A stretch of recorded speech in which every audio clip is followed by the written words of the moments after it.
महावीरं जनातम चैत्यवन्दन सूत्रस्य व्याख्येयम् अभिधीयते।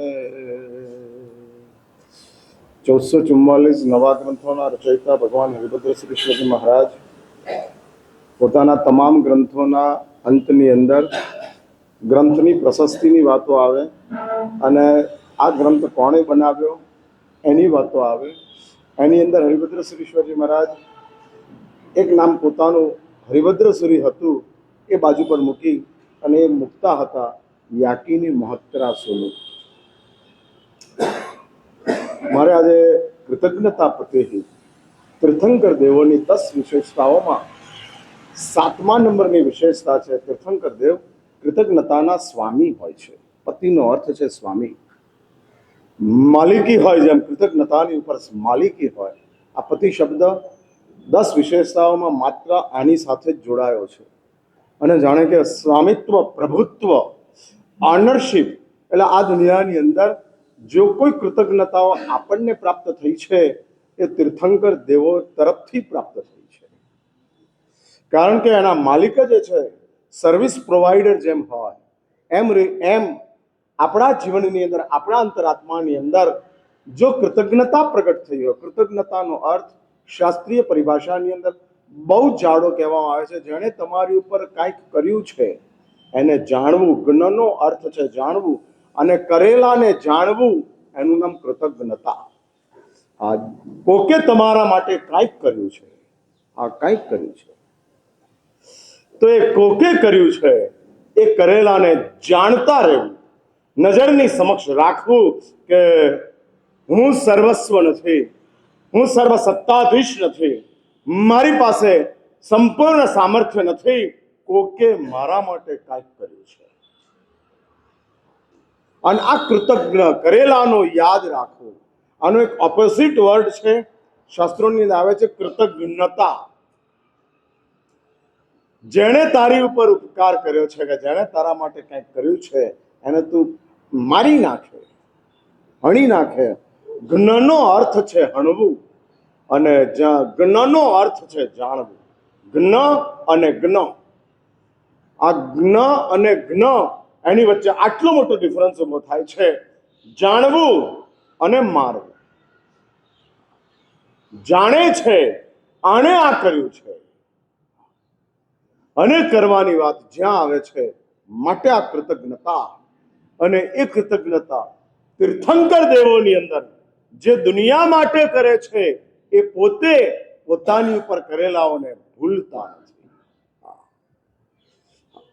ભગવાનની ઉપર કરેલા ઉપકારો વધારે કે ભગવાને કરેલા ઉપકારો વધારે? આ વિચારવા જેવું છે। ભગવાન ઉપર જે ઉપકારો થયેલા છે તે વધારે કે ભગવાને આપણી ઉપર કર્યા છે, સમગ્ર જીવ રાશિ ઉપર, સમગ્ર બ્રહ્માંડની ઉપર જે ઉપકારો કર્યા છે તે વધારે? બટ નેચરલ આપણે પરમાત્મા પ્રત્યેના પૂર્ણ સદભાવથી, પૂર્ણ આસ્થાથી એવું જ કહીએ પ્રભુએ કરેલા ઉપકારો અનંત છે।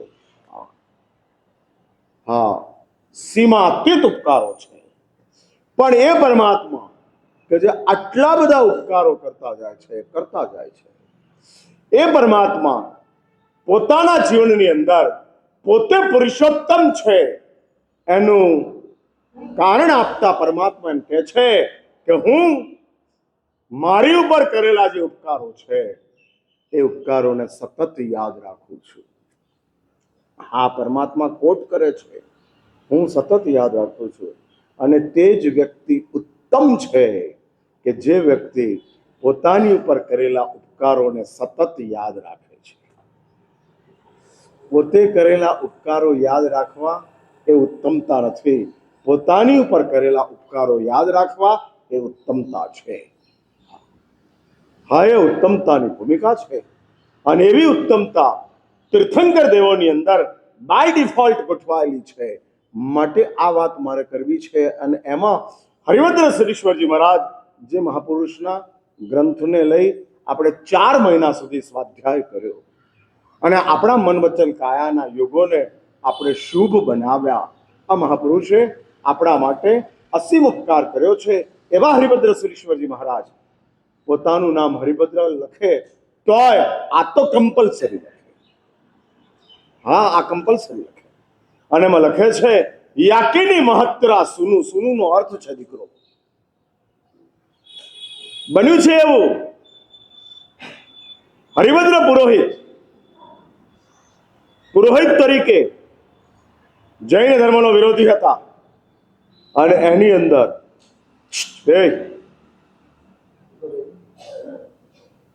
અને એના જૈન ધર્મના જે વિરોધી હતા એવા હરિભદ્ર પુરોહિત જૈન ધર્મની સાથે કોઈ સંબંધ ન હતો. તે હરિભદ્ર પુરોહિત જ્યારે એને પ્રતિજ્ઞા હતી મને જે ના આવડતું હોય એ મને જે શીખવાડે એનો હું શિષ્ય થઈ જાઉં. અને આ પ્રતિજ્ઞાને બહુ દ્રઢતાથી પાળવાની વાત, જેમાં કોઈ કોમ્પ્રોમાઇઝ નહીં. હા, કોઈ 0.1% પણ નહીં. અને એ કોમ્પ્રોમાઇઝ વિના આવી પ્રતિજ્ઞાના પાલનની અંદર એક વખત જ્યાં આગળ સાધુજી મહારાજનો ઉપાશ્રય હતો એ જ શેરીની અંદરથી હરિભદ્ર પુરોહિત નીકળતા હતા અને સવારનો સમય સાધુજી મહારાજ સ્વાધ્યાય કરતા હતા. હા, સંયમના આરાધનાની અંદર આત્મકલ્યાણ તો છે જ, પણ પરકલ્યાણ પણ ગોઠવાયું છે. આ પોતાનો સ્વાધ્યાય કરે છે. પોતાના આત્મકલ્યાણ માટે સવારે પ્રભુએ કીધું છે કે સૂત્રપૌર્ષી કરવાની, અને સૂત્રપૌર્ષીની આરાધના સાધુજી ભગવંત સવારના કરે છે. પણ એ સૂત્રપૌર્ષી કંઠસ્થ કરતા જતા હતા. બૃહદ સંજ્ઞની સ્તોત્રનો આ સૂત્રનો આ શ્લોક હતો ચક્કીદુગમ ચક્કી પણગમ પણગમ પણગમ ચક્કીદુગમ. અને આ જે બૃહદ સંજ્ઞનીનો શ્લોક હતો એ બોલે છે અને હરિભદ્ર પુરોહિતને પલ્લે પડતું નથી. શું બોલે છે આ? શું છે આ? અર્થ નથી સમજાતો. 14 વિદ્યાનો પારગામી છે છતાંય એ નથી સમજાતું. આ પ્રાકૃત ભાષા માતૃભાષાની અંદર મુકાયેલા આ શબ્દો છે અને નહીં સમજાતા હોવાના કારણે એને પ્રતિજ્ઞા હતી કે જે મને સમજાવે એની પાસે સમજવા માટે જવું. આના નથી સમજાતું. અહંકાર તો હતો જ, પણ એની સાથોસાથ સરળતા પણ હતી. અહંકાર ત્યારે વધારે પડતો નુકસાન કરતા બને છે કે જ્યારે અહંકારની સાથોસાથ વધારે પડતી વક્રતા હોય. નહીં માનવાની એક મજબૂત અંદર ખાનેની વક્રતા. હા, ન માનવું એ અહંકાર છે, નહીં માનવાની કટ્ટરતા એ વક્રતા છે. ફરી આ વાક્ય રિપીટ કરું છું. ન માનવું હું જ જાણું છું, હું જ સમજું છું, હું કોઈનું માનું નહીં, આ અહંકાર છે. પણ સાચું હોવા છતાંય ન માનવાની કટ્ટરતા એનું નામ વક્રતા. હા, માનવા જાણવા છતાંય સાચું હોવા છતાંય નથી જ માનવું, અને આ વક્રતા.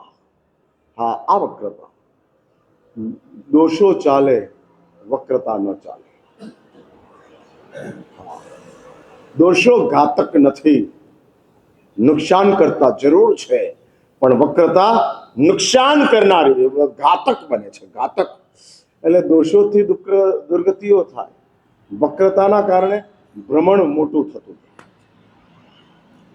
આ બેમાં ફરક છે. દુર્ગતિનો પ્રોબ્લેમ સોલ્વ થઈ જાય છે, ભ્રમણનો પ્રોબ્લેમ સોલ્વ થતો નથી.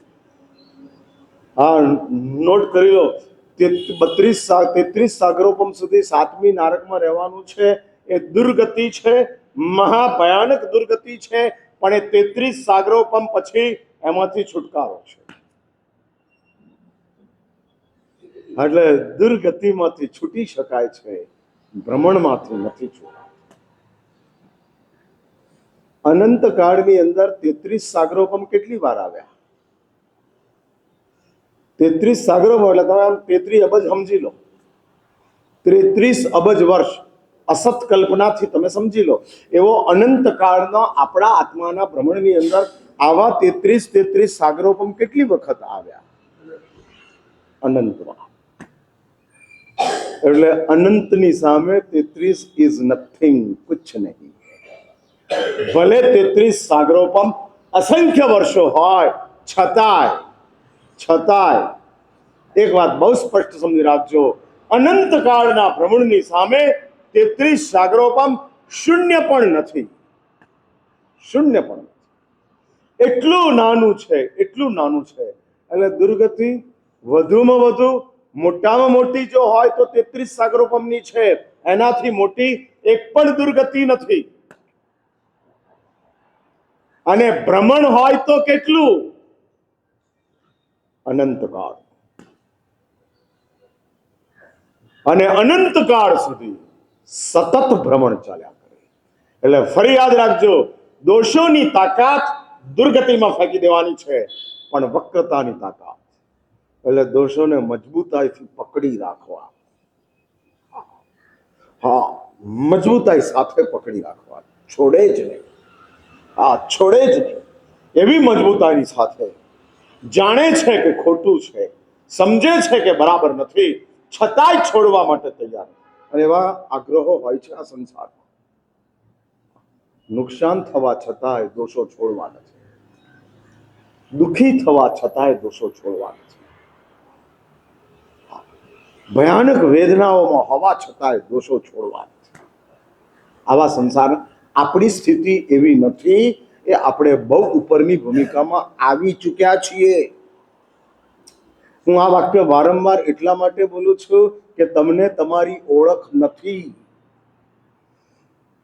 અને તમારી ઓળખ નહીં હોવાના કારણે તમે તમારી મળેલી જે મોટામાં મોટી ઉપલબ્ધિઓ છે એ ઉપલબ્ધિઓને લાત મારો છો. આવી વક્રતા આપણામાં નથી. એવા કંઈક લોકોને મેં જોયા છે કે જાણવા છતાં પોતાની કુટિલતા છોડવા માટે તૈયાર નથી. ગમે તે રીતે કરતા જ જાય. જાણે છે તો, સમજે છે તો. એટલે દોષો કરવા અને દોષો ન છોડવા એમાં બહુ મોટો ફરક છે.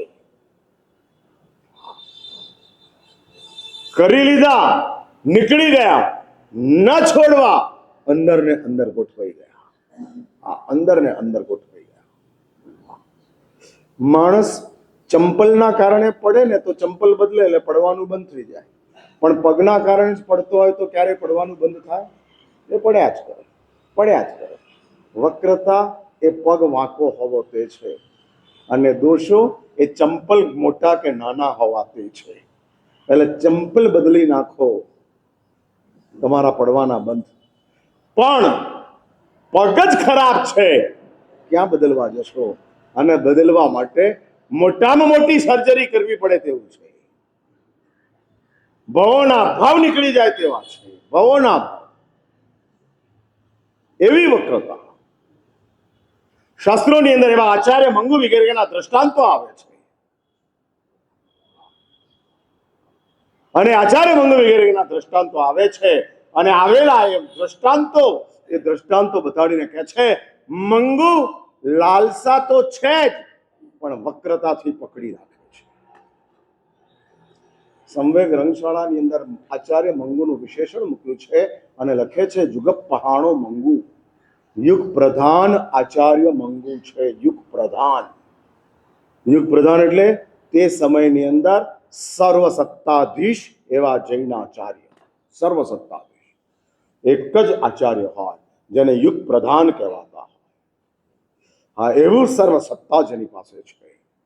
સમગ્ર જૈન સંઘ જેની આજ્ઞાની નીચે છે. એવા અહોભાવથી જૈન સંઘ એ પોતાના આચાર્ય તરીકે આચાર્ય મંગુને જુએ છે.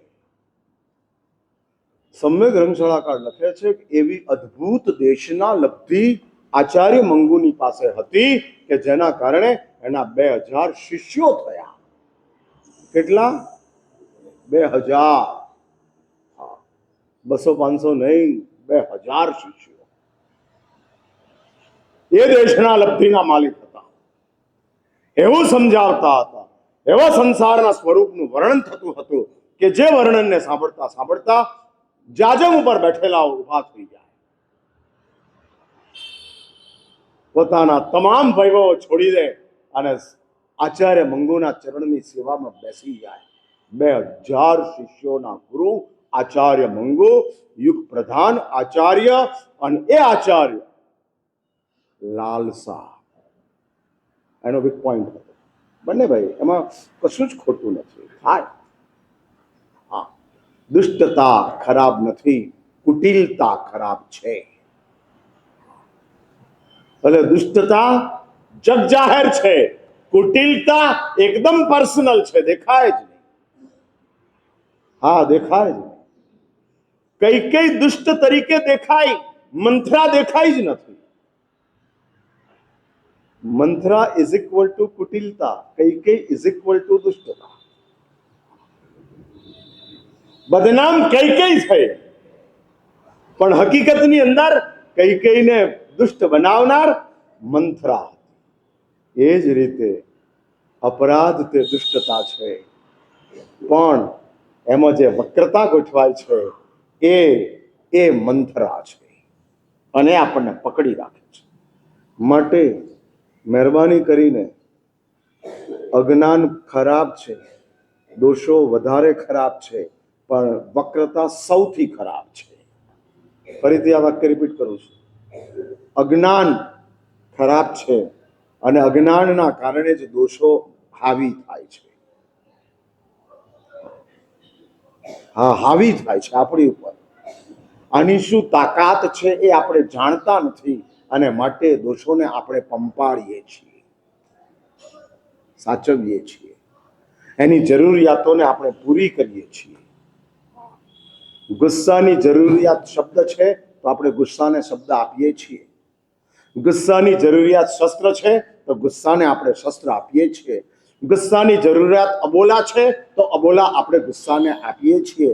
એટલે અજ્ઞાનના કારણે દોષોને આપણે પંપાળીએ છીએ, એટલે કે દોષોની જરૂરિયાતને આપણે પ્રોવાઈડ કરીએ છીએ.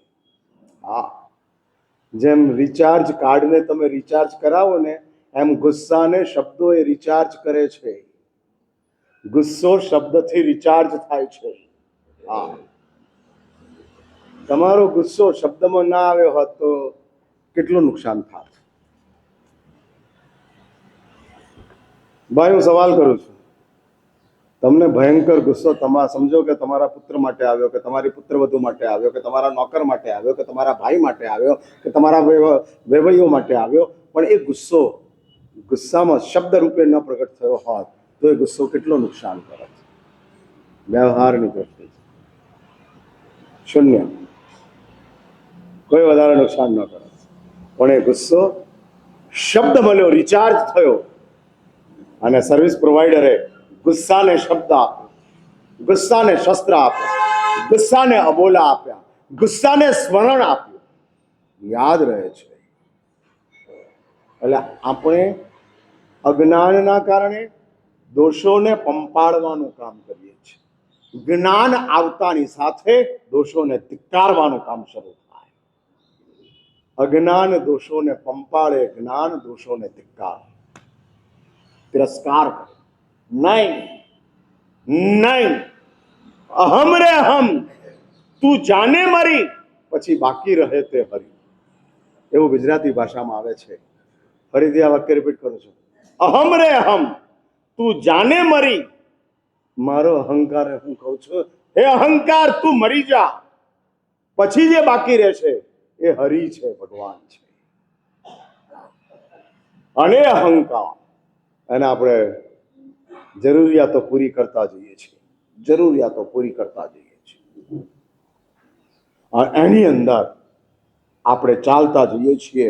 એટલે અજ્ઞાન ખરાબ છે, કારણ કે દોષોને પંપાળે છે, પણ વક્રતા સૌથી વધારે ખરાબ છે, કારણ કે દોષોને સાચવે છે. એટલે દોષોને સાચવવાનું કામ વક્રતાનું છે. તબીબી જગતમાં એવું કહેવાય કે ડાયાબિટીસ એ ડિસીઝ અમરેલા છે. તમામ રોગોને સાચવવાનું કામ ડાયાબિટીસ કરે છે. તમામ રોગો. હા, એટલે કિડની ખરાબ હોય તો વધારે ખરાબ કરવાનું કામ ડાયાબિટીસ કરે. હાર્ટના પલ્પિટેશન બરાબર ન હોય તો એને વધારે ખરાબ કરવાનું કામ ડાયાબિટીસ કરે. એઝ સચ ડાયાબિટીસ તમને નુકસાન કરતો નથી, પણ એ ડિઝીઝ અમરેલા છે, એવું તબીબી ભાષામાં કહેવાય છે. રોગોની છત્રી છે, એની નીચે આવેલા રોગો સચવાઈ જાય છે, જતા નથી, સચવાઈ જાય છે. એટલે ડોક્ટરો જ્યારે પણ તમે કોઈ મેજર પ્રોબ્લેમ લઈને જાઓ એટલે સૌથી પહેલો સવાલ કરે, બીપી ડાયાબિટીસ છે? અને તમે એમ કહો કે સર બીપી ડાયાબિટીસ નથી, એટલે ડોક્ટર કે વેલ હવે બધા રોગોને પહોંચી વળાય. કારણ બીપી અને ડાયાબિટીસ આર મેજર, ઇવન ધો એની એવી તાકાત નથી છતાં તે મેજર છે. હા, છતાં તે પ્રોબ્લેમ બહુ ઊભા કરે છે, તરહના પ્રોબ્લેમો ઊભા થતા જાય છે. એ જ રીતે આધ્યાત્મિક જગતની અંદર દોષો એ રોગ છે, પણ વક્રતા એ ડાયાબિટીસ છે. અને મહેરબાની કરીને હું તમને રજા આપું છું દોષો સેવવાની, વક્ર ન બનતા. કોઈ એમ તમને કહે કે ગુસ્સો છે તારો, એક્સેપ્ટ કરો, હા ગુસ્સો છે. બચાવ કરવો એનો અર્થ જ એ કે તમે એક દોષોને પંપાળો છો. હા, બચાવ કરો એનો અર્થ જ એ છે કે તમે તે દોષને પંપાળો છો. કબૂલ કરો એનો અર્થ જ એ છે કે તમારી પાસે તે દોષ માટેનો તિરસ્કાર છે. મત કરો, બચી જશો. એક વાર સમજી લો, ના સમજીમાં ખાધેલું ઝેર પ્રયત્નથી નીકળે, પણ સમજીને ખાધેલું ઝેર પ્રયત્ન કરવા છતાંય નીકળતું નથી. એટલે ઝેર ખાધા પછી જૂના જમાનામાં કહેવાય કે માણસ દિવેલ પી લે ને, ઝેર ખાધું ને ઉપર દિવેલ પી લે, પછી ઝેર કોઈ હિસાબે ન નીકળે. એકલું ઝેર પીધું હોય તો ઉલટી કરાવીને બહાર કાઢી ન ખાય, પણ દિવેલ પીધા પછી ઉલટી ન થાય. એ અંદર ને અંદર ફર્યા કરે, આંતરડાઓ ચાલ્યા કરે અને મારી નાખે. એટલે દોષ એ ઝેર છે, પણ વક્રતા એ દિવેલ છે. મત કરો. અને એ દોષોની ભૂમિકા જ્યારે ઊભી થાય છે એટલે હરિભદ્ર પુરોહિત અહંકારમાં હતા પણ દુષ્ટતામાં ન હતા. પોતાની પાસે અહંકાર એ હતો કે આ દુનિયામાં મારા જેવો જ્ઞાની કોઈ નથી, અને માટે એણે પ્રતિજ્ઞા લીધેલી કે મારા અજ્ઞાનને જે જાહેર કરશે એનો હું શિષ્ય બની જઈશ. એટલે એવું એને પોતાના જ્ઞાન માટે ગુમાન હતું કે મારે જ્ઞાનની સામે કોઈનું જ્ઞાન નથી. અને હકીકત છે એવા પ્રકાંડ પંડિત હતા. પણ સાધ્વીજી મહારાજની આ પંક્તિઓ અને એની સમજ ન પડી અને સીધા ઉપાસના દાદરા ચડે છે. આ ઉપાસના દાદરા ચડે છે. મારી કોઈ વાત તમને ન સમજાય તો દાદરા ઉતરતા તમે કોમેન્ટ કરો, અને પેલાને ના સમજાય તો ઉપર ચડ્યા. તમારામાં અને હરિભદ્રમાં આટલો ફરક. મહારાજ શું બોલે છે, મહારાજ કઈ વાતની વાત કરે છે, મહારાજ ક્યાં પોતાના મનનું લઈને આવે છે, એમ નીચે ઉતરતા ગોસિપ ચાલુ થાય, ઘરે જઈને ચર્ચા થાય. પછી તમારો પેલો મંડળ મળે ને, ગાર્ડનમાં ભેગા થાવ ને, એટલે પછી મારી કોમેન્ટ્સો શરૂ થાય. હા હા, અને એ વિદ્વત પરિષદની અંદર ચર્ચાઓ ચાલુ થાય. હા, વિદ્વત પરિષદ, બધા અભણો પોતાને વિદ્વાન માનતા હોય, અને વિદ્વત પરિષદની અંદર પછી કોમેન્ટ્સો ચાલુ થાય. આવું સાહેબથી ના બોલાય, આવું સાહેબથી ના કરાય. હા, આ આપણો બચાવ. અને પેલાની આ સરળતા સમજાયું ને, સીધો દાદરો ચડી ગયો. સાધ્વીજી ભગવંત દિવાલની સામે મોડું કરી અને ભોગતા હતા. એ જ સાધ્વીજી મહારાજની પાસે જાય, મહારાજ શું બોલો છો? અને ત્યારે કહે છે, ભરતસંગની સ્તોત્રનો સ્વાધ્યાય કરું છું. કયું સ્તોત્ર છે, કયું સૂત્ર છે? અને ત્યારે કહે છે કે આ ભરતસંગની સૂત્ર જૈન દર્શનની દ્રષ્ટિએ થયેલા 63 સલાકા પુરુષો, એમાં થયેલા 12 ચક્રવર્તીઓ એને સમજાવતી આ ગાથા છે. એટલે બેસે છે, આખી ગાથા સમજવાનો પ્રયત્ન કરે છે. અને ત્યારે એમ કહે છે કે સાધ્વીજી મહારાજ કહે છે કે અમે આ ગાથાઓ સમજાવવા માટેનો અમારી પાસે અધિકાર નથી. જાઓ, ઉપાશ્રયની અંદર આચાર્ય મહારાજ છે, એમની પાસે જઈને સમજો. હા, કમ્પાઉન્ડરનું કામ પડીકા જ બાંધવાનું હોય, દવા લખવાનું ના હોય. હા, અને જ્યારથી કમ્પાઉન્ડર પડીકા બાંધવાને બદલે દવા આપવાની શરૂઆત કરે ત્યારે પેશન્ટ જોખમમાં આવી જાય. અને એવા કમ્પાઉન્ડરો અત્યારે ઘણા ફરે છે. સ્વાધ્યાય ચાલે છે, વર્તુળો ચાલે છે, મંડળો ચાલે છે, અને એ જીવિચાર ભણાવે, નવતત્વ ભણાવે, સંગ્રહણી ભણાવે, 150-350 ગાથાઓના સ્તવનો ભણાવે, અને કમ્પાઉન્ડરો દવા આપવાની શરૂઆત કરે. હા, કંઈક ચાલતું હોય, એ લોકોની યુટ્યુબ ચેનલો ચાલતી હોય, એ લોકોના સ્વાધ્યાયો ચાલતા હોય, એ લોકોની વાતો ચાલતી હોય, અને એ ચાલતું જાય બધું જ. પણ યાદ રાખજો, કમ્પાઉન્ડર આ અધિકાર છે જ નહીં. માત્ર આ અધિકાર ગીતાર્થ સદગુરુઓને પ્રાપ્ત થયેલો છે. ગીતાર્થ સદગુરુઓ સ્વાધ્યાય સુધી તમારી ભૂમિકા છે. ધર્મ કથા આવે છે ત્યારે ગીતાર્થતા જેની પાસે છે એને જ બેસાય છે. આ પ્રવચનની પાઠ એટલે તલવારની ધાર છે. અમને અમારા ગુરુદેવ કહેતા હતા, જે જે બહુ જ સમજદાર હોય એને આ પ્રવચનની પાઠ ફળે છે, નહીં તો પટકાય છે. હાજા ગગડી જાય આ પાઠ ઉપર બેસી અને એક પણ ઉત્સૂત્રનું ભાષણ થાય. શાસ્ત્રો કહે છે અનંત સંસાર ચાલ્યો જાય, તારાથી ઘણા તરશે પણ તું ડૂબીશ. રોડો ઉપર થતા એક્સિડન્ટોની અંદર ડ્રાઈવર બચી જાય, મુસાફરો પતી જાય. અહીંયા ઉલટું છે, મુસાફરો બચી જાય, ડ્રાઈવર પતી જાય. આ ગાડીમાં એવું છે, હા, આ ગાડીની અંદર કે ડ્રાઈવર તરીકે હું પતી જાઉં અને મુસાફર તરીકે તમે બધા બચી જાઓ, સચવાઈ જાઓ. કારણ કે મારી વાત સાંભળી અને તમે તો મારા પ્રત્યેની શ્રદ્ધાના કારણે કરવાની શરૂઆત કરી.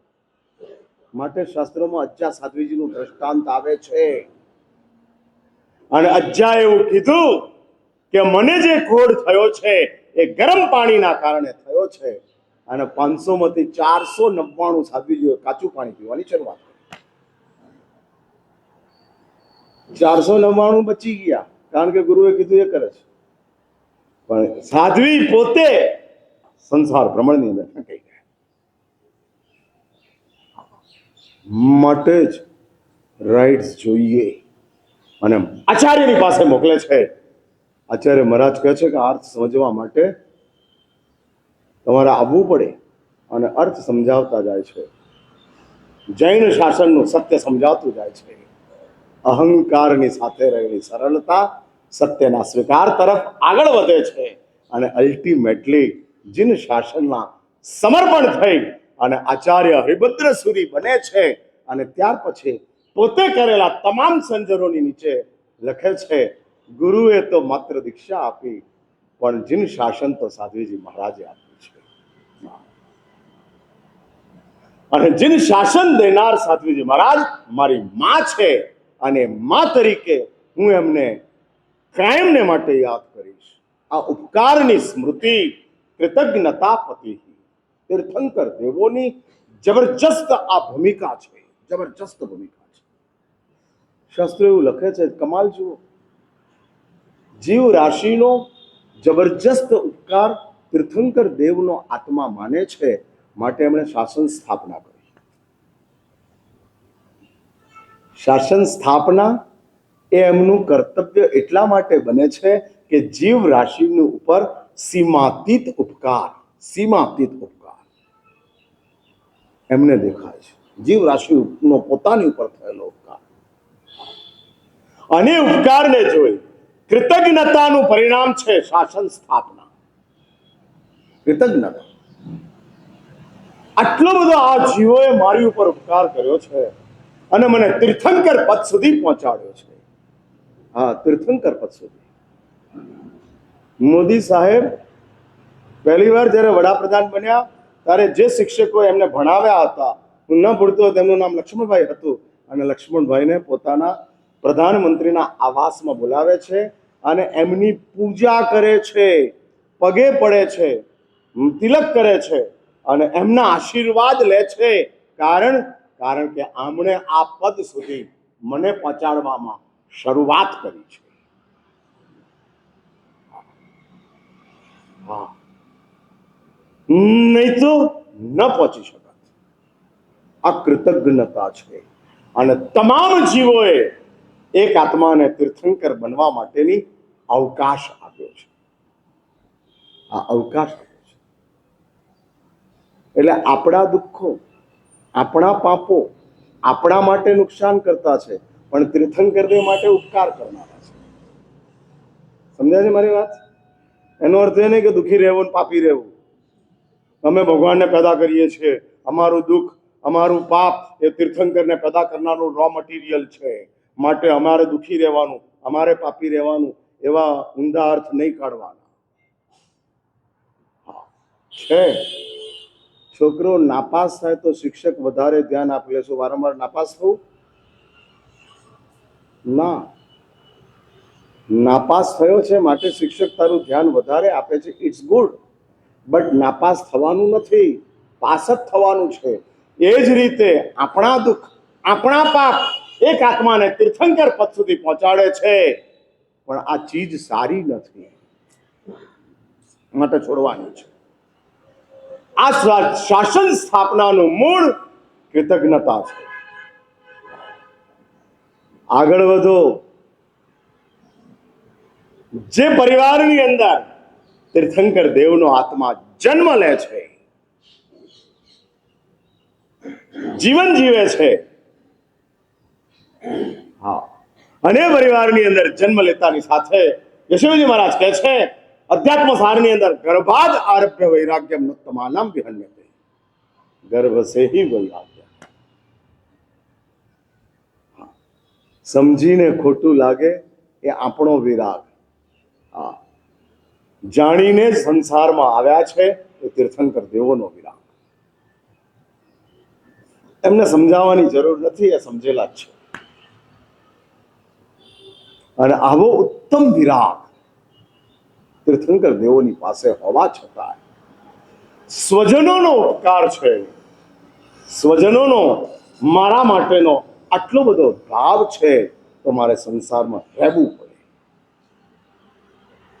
અને તીર્થંકર દેવો વિરાગને બાજુ પર રાખી અને પ્રેમને મહત્તા આપી સંસાર વાસનો સ્વીકાર કરે છે. નિકાચિત ભોગાવલી કર્મ હતા માટે સંસારમાં રહ્યા એ શાસ્ત્રીય કારણ, પણ ભાવનાનું કારણ એ છે કે તીર્થંકર દેવોને સ્વજનોનો પ્રેમ દેખાય છે. ઠુકરાવાય નહીં, ન ઠુકરાવાય. હા હા, જો હકીકતમાં પ્રેમ હોય તો રાગ સ્વીકારાય નહીં અને પ્રેમ ઠુકરાવાય નહીં. હા, તમારા માટેનો રાગ હોય એટલે તમને ખબર પડી જાય. હા, ખબર પડી જાય કે રાગ છે કે પ્રેમ છે. જરૂર વિના સાચવે, ઈચ્છા વિના, કોઈ રિટર્નની ભાવના વિના સાચવે એ પ્રેમ છે, પણ જરૂર ઊભી થાય અને સાચવતા જાય એનું નામ રાગ છે. હા, રાગ છે. અને રાગ સ્વીકારવા જેવો નથી અને પ્રેમ તરછોડવા જેવો નથી, કારણ કે પ્રેમ જ ભવિષ્યની અંદર પૂર્ણ પવિત્રતા જાગૃત કરે છે. પૂર્ણ પ્રેમ એટલે જ પવિત્રતા. એટલે જ પવિત્રતા. જ્યારે પૂર્ણ પ્રેમ પ્રગટ થાય છે, માટે આ જગતની અંદર વાત પૂરી કરું છું. જે તીર્થંકર દેવોની 7મા નંબરની વિશેષતા છે કૃતજ્ઞતા. પોતાની ઉપર ઉપકાર કર્યો છે, પ્રભુને વિતરાગતા પ્રાપ્ત થઈ, સર્વજ્ઞતાનો પ્રકાશ પ્રાપ્ત થયો. પરમાત્મા અપાપાપુરીની અંદર 3 દિવસ રહ્યા, 11, 12, 13, અને પ્રભુ 14ના દિવસે વિહાર કરીને ક્ષત્રિય ગામ તરફ પધારે છે, એવું મહાવીરચર્યમાં ઉલ્લેખ આવે છે. અને ક્ષત્રિય નગરની અંદર પધાર્યા પછી પરમાત્માનું સમવસરણ બને છે. બનેલા એ સમવસરણની અંદર દેવાનંદા પહોંચે છે, ઋષભદત્ત પહોંચે છે. દેવાનંદા મહાવીર કોણ છે? ભગવાન છે એ તરીકે ઓળખે છે. સમવસરણ થયું છે, ચલો આપણે દેશના સાંભળવા માટે જઈએ. હૃદયથી સરળ પરિણામ વાળા બ્રાહ્મણ દંપતી, 84-85 વર્ષની ઉંમર દેવાનંદાની, અને સમવસરણના પગથિયા ચડે છે. અને દેવાનંદા જ્યાં મહાવીરને જુએ છે ત્યાં સ્વાભાવિક એનું વાત્સલ્ય છલકાય છે. 84 વર્ષની ઉંમરની દેવાનંદા અને એના સ્તનમાંથી દૂધ નીકળે છે. પરમાત્મા પ્રત્યેના અહોભાવના કારણે નહીં, વાત્સલ્યના કારણે. અહોભાવમાંથી આંખમાંથી આંસુ નીકળે, વાત્સલ્યની અંદર દૂધ નીકળે. અને આ વાત્સલ્ય જે દેવાનંદાના પ્રગટ થાય છે, ગૌતમને આશ્ચર્ય થાય છે. અને ગૌતમ સવાલ કરે છે, પ્રભુ આ શું? અને ત્યારે પરમાત્મા 12 પરસદાઓ બેઠેલી છે, કરોડો દેવો છે, એની વચ્ચે પ્રભુ કહે છે, યે મેરી અમ્મા હૈ, આ મારી માં છે.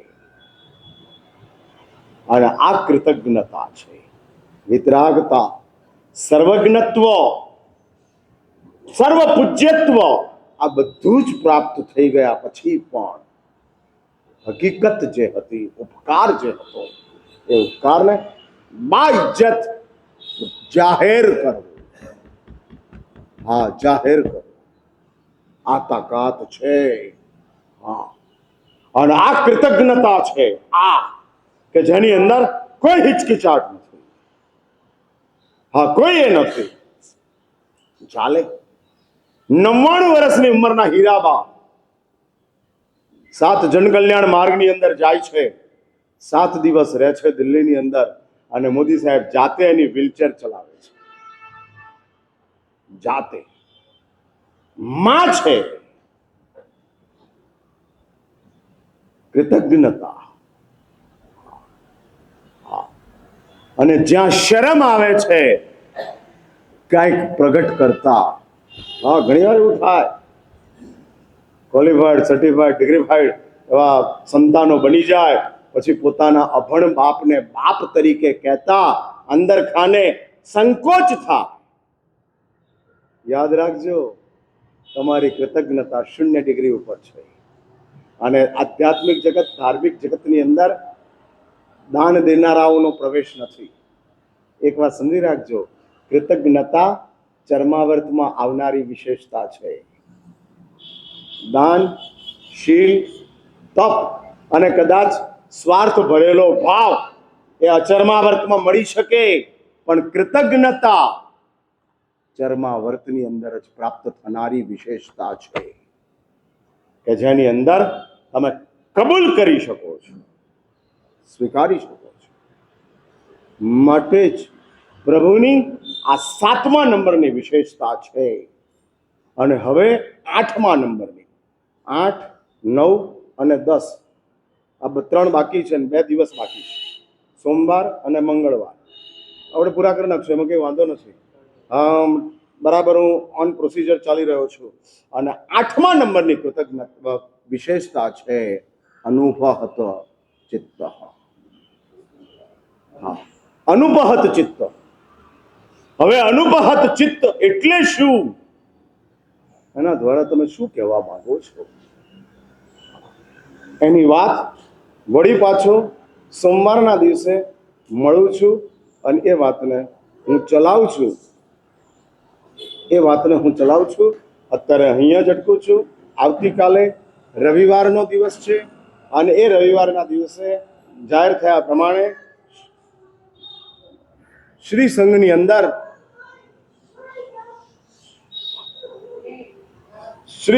અંદર સ્નાત્ર મહોત્સવ કે સ્નાત્ર મહોત્સવનું ભવ્ય આયોજન કરવામાં આવેલું છે.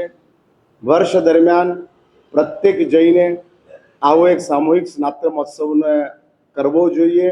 આપણે પ્રત્યેક જૈન નહીં, પણ એક સંઘ આવો એક સામૂહિક સ્નાત્ર મહોત્સવનું આયોજન કરી રહ્યો છે. અને આ સ્નાત્ર મહોત્સવની અંદર અમે વિધિ કદાચ ઓછી વધતી થાય એની બહુ મહત્તા નથી, કારણ કે વીર વિજયજી મહારાજ પોતે જ એમ કહે છે કે સાંભળો કળશજીના મહોત્સવ નો દિયા.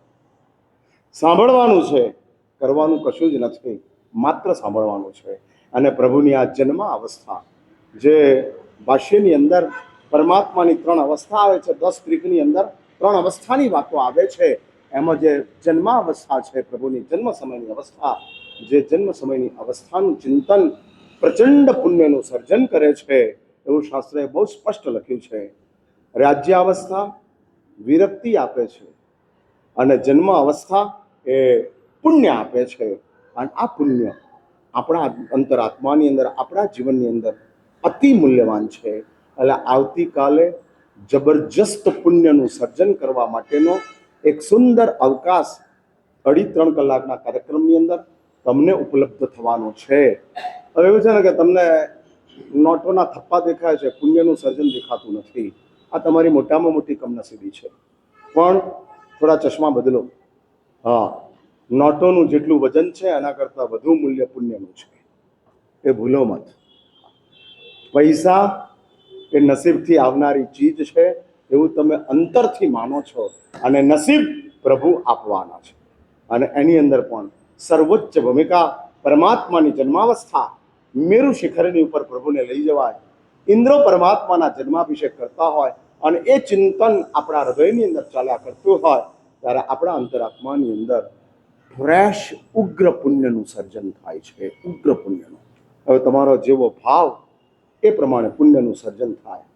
આઈટમ તો કોમન જ હોય છે, સ્વાદ જીભની અંદર હોય છે. હા, કોકને એ આઈટમ બહુ સરસ લાગે, કોકને એ આઈટમ કોમન લાગે, કોકને એ આઈટમ ન ગમે. એનું કારણ તમારી જીભ છે. આઈટમમાં બધું જ એક સરખું છે. એમ સ્નાત્ર એ આઈટમ છે, તમારો ભાવ એ સ્વાદ છે.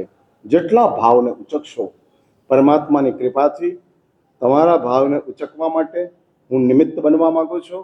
અને એવી ભાવો દ્વારા હું આ સ્નાત્રને બહુ જીવંત કરવાનો મારો પ્રયાસ છે. ચાતુર્માસનો સૌથી છેલ્લો આ કાર્યક્રમ છે. સારામાં સારી સંખ્યાની અંદર તમારા સંતાનોને, તમારા પરિવારજનોને સૌને લેતા આવો અને તમે આરામથી આ સ્નાત્ર મહોત્સવને અનુભવી શકો, માણી શકો. એટલે જ પુણ્યવાન પરિવારે અને શ્રી સંઘે ત્યાર પછી સાધર્મિક ભક્તિની વ્યવસ્થા રાખેલી છે. એટલે 2.5-3 કલાક નિશ્ચિંત બની અને આ સ્નાત્રની અંદર સૌએ જોડાવાનું છે. અમારા મેસેજ જેટલા વાયરલ થાય એટલા કરતા રહેજો. હમણાં હું સરસ્વતી અનુષ્ઠાનમાં જઈ આવ્યો, ત્યાં પણ હું કહીને આવ્યો છું. તુલસી જોધપુર સંઘને પણ મેં કીધું કે સૌ અહીંયા આગળ પધારો, કારણ કે આ પરમાત્મા સૌના છે અને સૌ પધારો. સૌને માટે આવી એક ઉત્તમ તક છે પુણ્યની પ્રાપ્તિ. અને શાસ્ત્રો કહે છે આવી સામૂહિક રીતે થતા પુણ્યની પ્રાપ્તિ બહુ વિશિષ્ટ રીતે આપણને કામમાં આવતી હોય છે. અને ફરી એક વાત સમજજો, પુણ્યને ક્યારેય નજરઅંદાજ કરતા નહીં. નજરઅંદાજ કરતા નહીં. એ પુણ્ય જ તમારા માટે રામબાણ ઈલાજ છે, મોટામાં મોટી તાકાત છે. કારણ કે તમે સંસારમાં છો અને સંસાર પુણ્ય વિના નકામો છે, કોઈ કામનો નથી. માટે જ આવું એક ઉત્તમ પુણ્ય આવતીકાલે, એટલે જે ના આવતા હોય, જેને પુણ્યની વધુ જરૂર હોય, અથવા તો ભવિષ્યમાં જેને પુણ્ય વાપરવાનું હોય, એ બધાને કાલના કાર્યક્રમમાં અવશ્ય ઉપસ્થિત રહેવું એવી ખાસ મારી તમને નમ્ર સૂચના છે. વિતરાગોરમ ચાલો.